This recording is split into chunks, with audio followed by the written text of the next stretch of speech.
June 6th, 2015. That is the day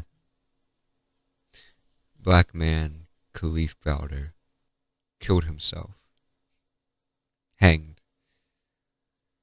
by his own hands. I'll be talking over the next few days about a few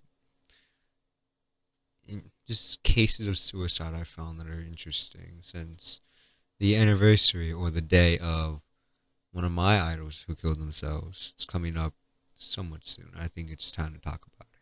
The winter and the holiday months are especially bad for people with mental illness, especially suicide. First of all, he was charged with a crime he did not commit. He was just walking home from a party and got stopped. He probably thought that it was just a one-time thing, like he'd go home soon. He didn't go home for 3 years. It's not just him. So many people in prisons who are incarcerated or jails, they're innocent. They're just forced to take a plea bargain. 97 to 98% of those incarcerated never see trial. I've known this for many months. I still can't fully wrap my head around it. 2 to 3% of those incarcerated see a trial? 2 to 3%.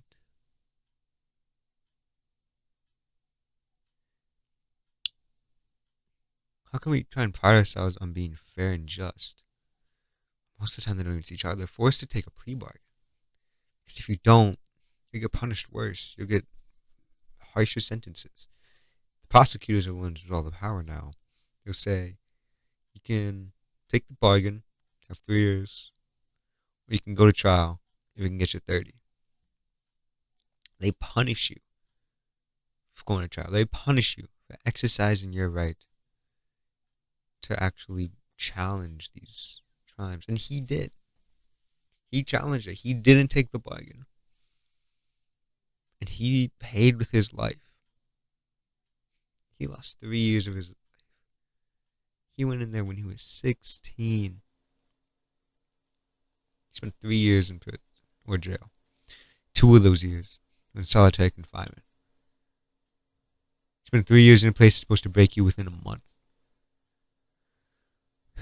While he was legally innocent the entire time.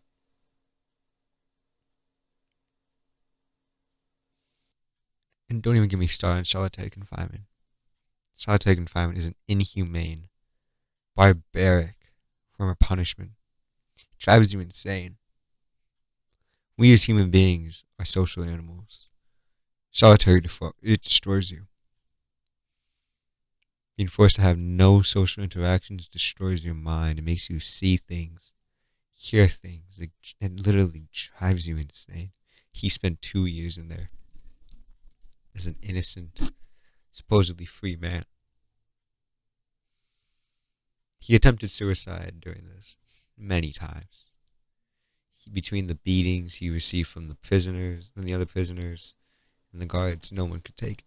No one could have taken it. I read how the first time he really saw it is when someone else near him, like distance-wise near him, they were taken out of their cell because they had killed themselves. They used a bed sheet to hang themselves. So he tried with that. He found that it was too long to use, so he ripped it into strips. It was like 4-ish, 3 to 5 strips to make it strong enough. He was let out after 3 years, and 2 years later, he took his own life at the age of 22.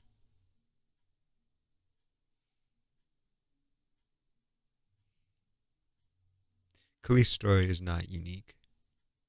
He's just the one we know about. He's just the one that actually tried to fight. He tried. He didn't take the plea bargain, and he literally paid with his life. No one could have taken it. And we're gonna say that some people don't have the right to kill them. Like some people, not even right. Like I've heard people say, it's understandable why you'd kill yourself, or like it's like a logical choice. What are you talking about?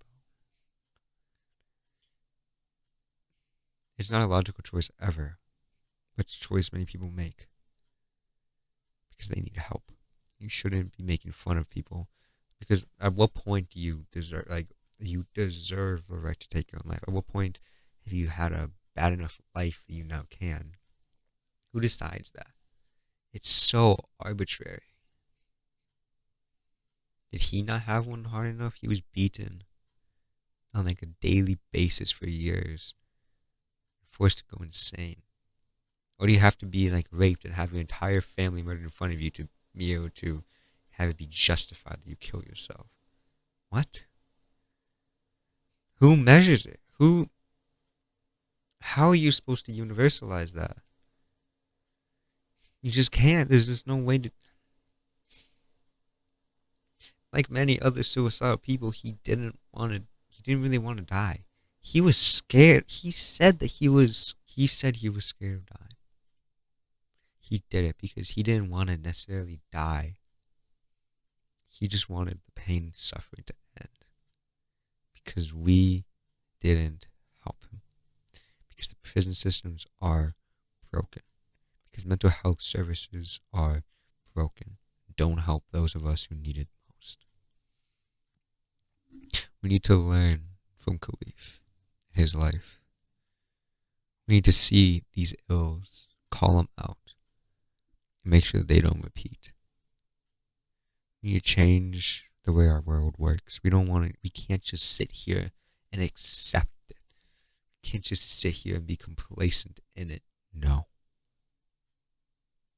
We must all work towards a more just society and a more just world. We need to work so that in the United States of America, all men, women, and children finally be created and treated as equal.